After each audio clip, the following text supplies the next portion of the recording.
Hello and welcome back to the channel where you join me on a pretty miserable, wet 23rd of December, the day before Christmas Eve. And I'm at St Germans train station because today I'm travelling down to St Ives to buy a subscriber's car. We're meeting a chap called Morv who got in contact the other day via the channel, told me that he had a lovely Mk3 Ford Granada Ghia. Well, I just couldn't turn it down. So it's nice and early and we're going to travel down today on the train to pick it up. Join me as we do that. Let's see if the car starts, let's see if it runs, and let's see if it drives us to 72 miles home, all in what I think is going to be pretty poor rain. In the meantime, don't forget to like, comment and subscribe. Right, let's go.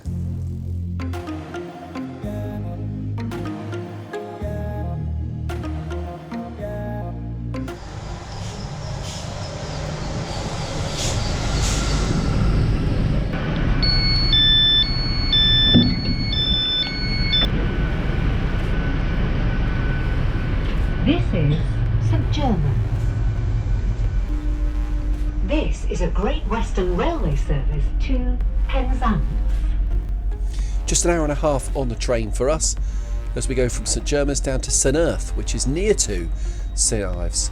And I'm joined today by Lawrence, who's come with me for the ride and to collect the Granada. We both can't wait.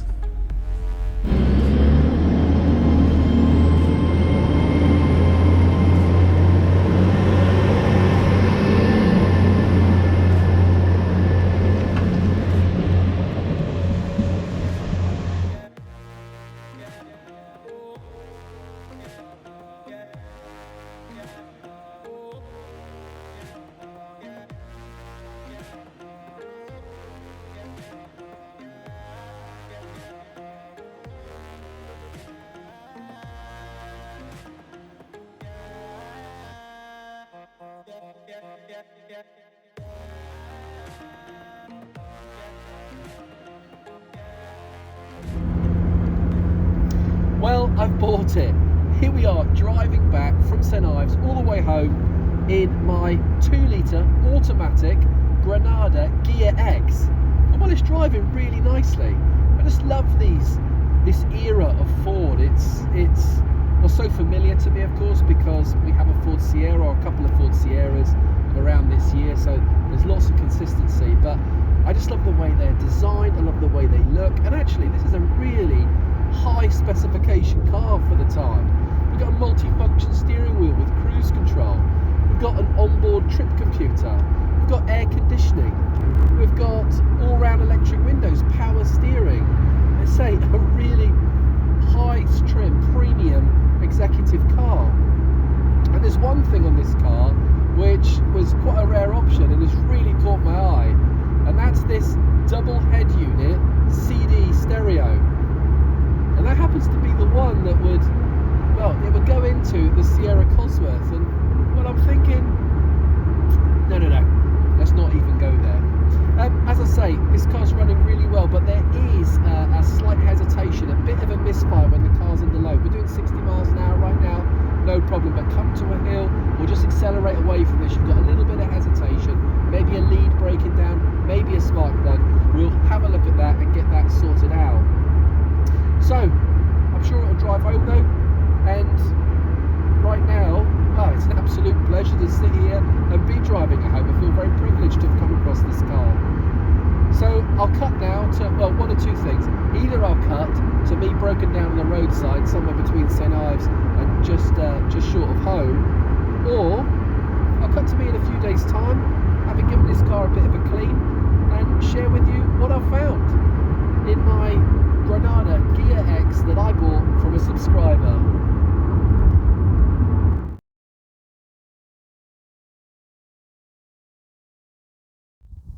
Well, we made it back. And was it ever really in doubt in this low mileage, low owner, lovely Survivor Granada? The car drove back really nicely indeed. There was a slight hesitation under load, but to be honest, it's been a couple of weeks. I've owned this car now a couple of weeks, and that's because the weather has been so bad that I haven't been able to come and film this follow-up video. And that's given me the chance to take the plugs out, have a look at the leads, give them all a bit of a clean and put them back. And I seem to have solved that hesitation for now. So fingers crossed, that's all that it was.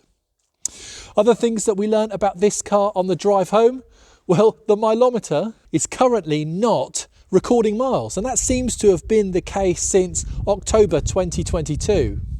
Now, we know it hasn't done very many miles since the last MOT, and that's because it's been used as a period vehicle in a television production, and it was trailered between sets and locations, and outside of that, well, I don't believe it's done any real road miles. Now, you'll see in this photo, the stereo required a security code, which was not present with the Granada. Now, I managed to remove the stereo and the separate CD unit, which was absolutely top spec back in 1990, and I managed to source the codes from one of those source your stereo code websites. The stereo worked, albeit it still needs a bit of attention as it struggled to find radio stations.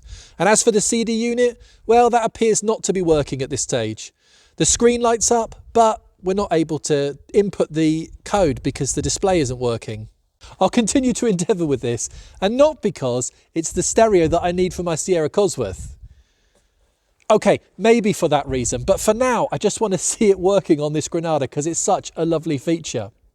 As for the rest of the systems and the driver comforts on this car, well, they work well, but we'll do a full run through of those in a moment, and I'll take you on a decent walk around this Granada, everything that I've found with it so far. Plus, this car has a bit of a secret. I'll share that a bit later in the video too, and my thoughts on, well, my plans with this car, because this wasn't a planned purchase.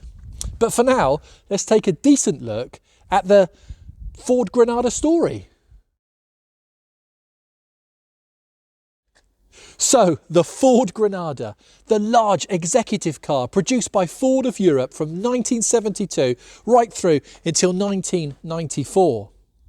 It was in March 1972 that the Mark I Granada was launched, and it succeeded in Britain the Ford Zephyr and in Germany the P7 series, completing the integration of Ford's British and German ranges. And while the Granada was a welcomed entrant into the UK executive car market, because prior to its arrival, well, BMC and British Leyland had been hogging up most of the action with their Rover and Triumph 2000s, which looked in a different league from the Granada's predecessors, the Zephyr and the Zodiac. To begin with, the entry-level models, well, they were called the Console, still powered by the same 2-litre V4, 2.5 litre and 3 litre V6 engines, but the Granada name was reserved for the more luxuriously equipped and therefore more expensive models. I believe that the use of Console as a name was chosen originally to support with the launch of the Granada. After all, it's a revival in namesake only of Ford's 1951 to 1962 Console. And the name was used due to the lawsuit that was being brought by the then Granada Group Limited over the use of the word Granada. Now, the Granada Group Limited were a large British conglomerate. At the time, they had Granada Television, Granada TV rentals, and some Granada service stations, and many, many more. Anyway, that lawsuit failed, enabling Ford to move forward with the use of Granada in full for its large executive car.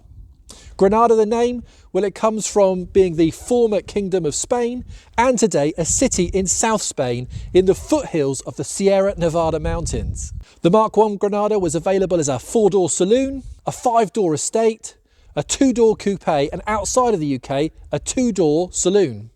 Most car enthusiasts will fondly remember the Granada from its appearance in the TV series The Sweeney. But fleet buyers right across the land were moving to the Granada, as were taxi companies and the police. Granadas were also converted to become limousines and hearses, with these stretch variants eventually finding themselves as very popular banger racers and the like. The Mark II Granada took over from the Mark I in 1977, this time with a more square and straight line design consistent with the Fiesta and Cortina Mark IV. It became known as the Granada 78 and was the first all-German Granada, as no Mark II Granadas were produced in Dagenham, unlike the Mark I.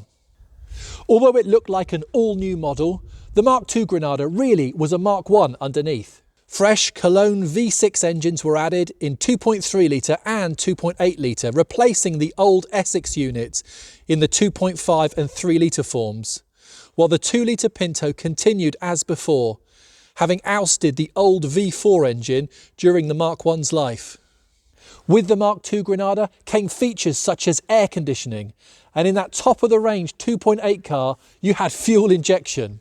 For the Mark II, the coupe was discontinued, but there was a two-door saloon version in certain European markets. Also produced in very low numbers was a diesel Mark II Granada with a 4-cylinder engine in 1.9, 2.1 and 2.5 litre form. In the main, they were produced as saloon cars, but latterly there were some 2.5 estates. The vast majority of these diesels went to taxi operators and very few survive today.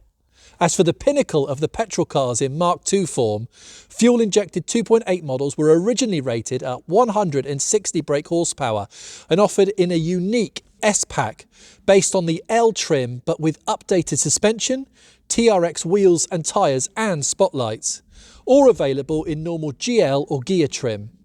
In 1979, the IS and the IGL were replaced by the 2.8 GLS. A limited edition Sapphire model was also announced with slightly different trim and two-tone blue over silver paintwork. The 2.8 injection S model was once again immortalised with a silver Granada 2.8i S being used in the TV series The Sweeney. In 1981, the Mark II Granada received a facelift, with these cars being known as the Mark II-B or the Mark II Series 2. Now, with your Mark II-B Granada, you receive larger wraparound bumpers, a 3-bar body-coloured grille, or a 2-bar with chrome border on the Ghia and Ghia X. Revised dashboard, restyled tail lights and redesigned seats which improved the driver and passenger comfort. The two-door saloon was also discontinued. Now, my favourite of the Mark II Granadas is a post-facelift car, and it's the 2.8 injection, fitted with sports suspension, Michelin TRX radials, Recaro seats, boot lid spoiler, that front valance and spotlights. Very, very smart indeed. In 1985, the Mark II gave way for this, the Mark III Granada, or the Ford Scorpio if you live anywhere outside of the UK or Ireland. An interesting fact about the Mark III Granada: it is Europe's first volume-produced car to have anti-lock brakes fitted as standard. And that, along with the fact that it's just brilliant, helped it to win European Car of the Year in 1986. The Mark III Granada continued the Ford family styling. This time, the car superficially resembled a larger version of Cortina's successor, the Ford Sierra. In fact, this variant of the Granada is built on a stretched version of the Sierra's floor pan.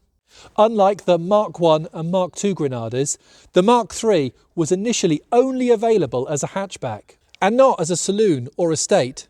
This proves something of a mistake for Ford, with a saloon version being introduced in December 1989. A Mark III Granada estate finally appeared at the beginning of 1992, when the whole range underwent a facelift with new styling which hinted at the new Mondeo, a car that would replace the Sierra a year later. There were a few engineering changes over the years, notably the introduction of the double overhead cam engines in 1989, this car has one of those, and the Scorpio Cosworth with its 2.9 litre 24-valve Cosworth V6 in December 1990. The Mark III Granada was the final car to wear the Granada badge, because in 1994 it was replaced by the Ford Scorpio, a model name that anyone outside of the UK and Ireland would have been very familiar with already. I believe that Ford opted to use the name Granada here in the UK and Ireland thanks to the consumer resistance to the launch of the new Ford Sierra just a few years before. As such, the Scorpio name was used instead as a premium trim level rather than the model name, being positioned higher than Ford's traditional range-topping model, the Ghia. And this is where the Granada story stops, with the launch of the new Ford Scorpio that was sold from 1994 onwards. The styling of the nose and the rear section of the Scorpio proved quite controversial in design, and after a 1998 redesign, it was taken out of production that same year. And they were really nice cars, as were all 4 iterations of the Granada or the Scorpio, Ford's large, luxury executive car. I just love 80s and 90s Fords, and I love the Ford Granada. In fact, this is my second Granada, as previously I owned a lovely Mk3 2-litre L automatic, a very rare car. Just look at these seats. The condition of it was fantastic. I really shouldn't have sold that car. But then, I say that about them all. Anyway, back to this car. And I mentioned earlier in the video, this car has a bit of a secret. And I didn't know this secret until I went to collect it, which was a little bit naughty of the seller, really. This car's secret? Well, it's actually an insurance write-off. This car is a category N or a category D in old money insurance write-off. And what that means is that at some point in this car's history, well, it would have had a minor accident or some kind of damage to one of the panels, cosmetic only, not structural, but that damage would have been deemed uneconomical to repair. And that means it would have cost more to repair the car than it would just to buy the car. So the car was written off. Now, being non-structural, cosmetic damage only, and given that these cars for lots of years in their lives have actually not been worth a great deal of money, well, it was pretty easy to put this car back onto the road, probably just a new panel or some minor repair work to something that's non-structural on the car. Now, I've had a decent look over this car. Lots of panels are original, but I think I've found it, and it's that near side front wing. Here, take a look, and you can see the spot welds in the top of this wing, well, they're not correct when compared with the offside wing, which is clearly an original Ford wing. You can see that here from the Ford stamp at the top of the panel and those factory spot welds. I cannot see anything else on the car, so I assume this is the cause of that insurance write-off. And whilst it is a shame, it really doesn't matter when it comes to this Granada because it's such a lovely low mileage survivor car anyway. As for the rest of this car, as we look around it, well, it's got this lovely dark blue metallic paint. It's a very original car with those TRX alloy wheels on it. This is a very late pre-facelift Mk3 Granada with the orange front indicator lenses and the Sierra-like headlights. There are some DIY rear wheel arch repairs which would be fairly easy to tidy up, plus that replacement wing could do with another coat of paint.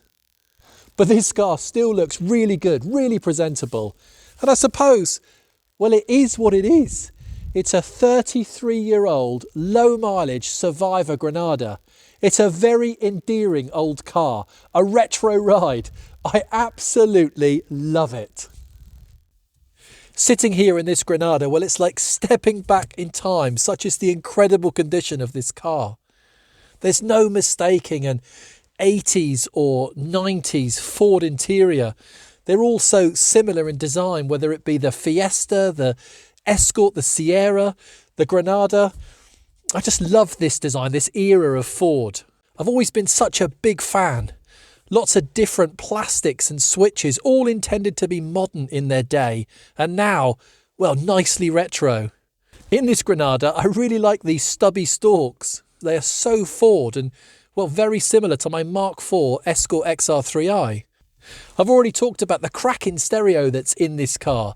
So let's look at some of the other driver comforts in this 1990 high specification luxury car. I've got air conditioning, all-round electric windows, an electric sunroof, which I've only been brave enough to tilt so far because the weather has been so bad. Working cruise control on this multifunction steering wheel, heated front seats, headlight washers, and this fully working trip computer. The velour seats in this car, well, they are so comfortable. And this car is massive. Look how much room I've got here in the back of this car. And I'm a big lad. And the boot is enormous. Under the bonnet is this 2-litre double overhead cam engine producing 125 brake horsepower, mated to a 4-speed automatic gearbox. Now, this Granada isn't going to win any land speed records. and it's not going to show very much up at the traffic lights, but this engine is perfectly adequate and the car wafts along really nicely. Plus, these cars, of course, were fitted with that 2.9 litre engine. And that must have been a fantastic car to drive.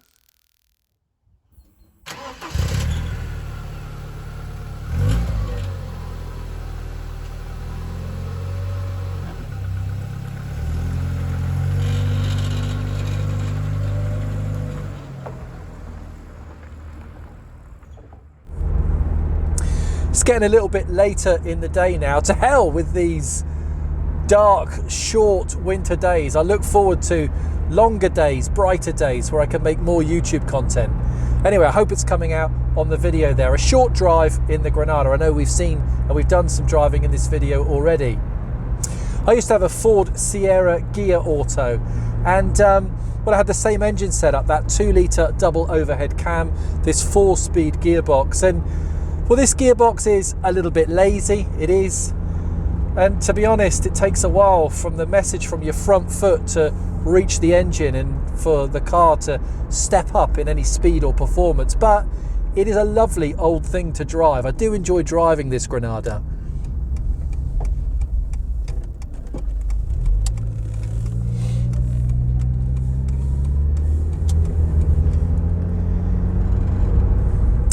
And now for the big question.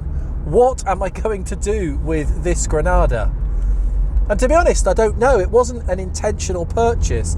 Morv, and a big thanks to Morv for getting in contact and selling me the car. But Morv got in contact with me and sold me the car. I was glad to buy it and I'm really enjoying owning it. You see, I've got cars in my collection that I'll never sell. My Sierra XR 4x4, my Escort XR3i. I can never see myself selling those cars. My Rover 800 Vitesse. But there are other cars that kind of come and go. Maybe they stay a few weeks, a few months, even a few years, but I won't keep them forever. And I think that's where this Granada fits in.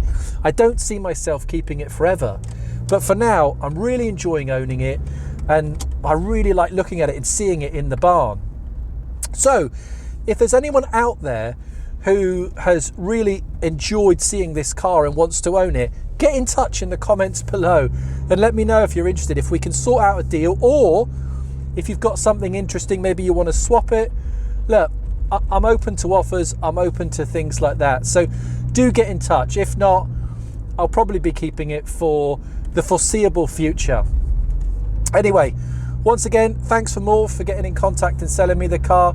Thanks to all of you for watching. I hope you've enjoyed this content on my Ford Granada Ghia X, and well, I hope to see you again here at the channel very, very soon. Thank you so much for watching, and bye for now. Bye bye.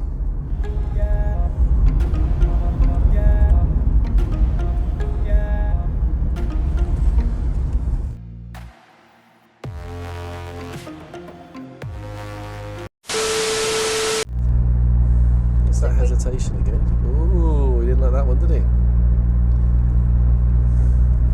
I'm sure nothing bad will happen. Wait, just hesitate then. Yeah, that means. Yeah. How many miles do you think we've done so far? About 25? Yeah, it hasn't changed a bit. We're still on 43,446. This is the car that keeps on going. So let's test these systems then. So try your heated seat. Heated seat. Put mine on too. Put mine on too. They're very hot. I'll try mine, yeah. Is yours working yet? Tell me when yours comes on. Those take some minutes. But these ones I find come on faster than other more modern cars. Yeah, it was quick. I thought it was quick in that seat when I sat there. Mine hasn't come on yet. Oh, I feel it now. Yours come on. Hang on, I'm waiting for mine. In the new cars, they don't like sensor where you're sitting. Yeah. And then it heats up that certain area. Mine hasn't come on yet. Mine may not be working. Yours is working? Mine's working. So heated seat on your side, yes? Yeah, this is too hot. Heated seat on my side. Leave it on for a minute. We'll see if it comes Sure. on. Okay. Right, let's try the cruise control. Cruise control. Is that the right button? Oh, lights come on. That's good. Set. Yes, that's working.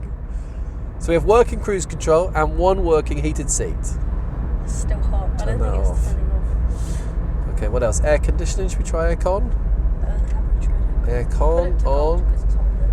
We're cold. Not like completely cold. Should probably concentrate on dry.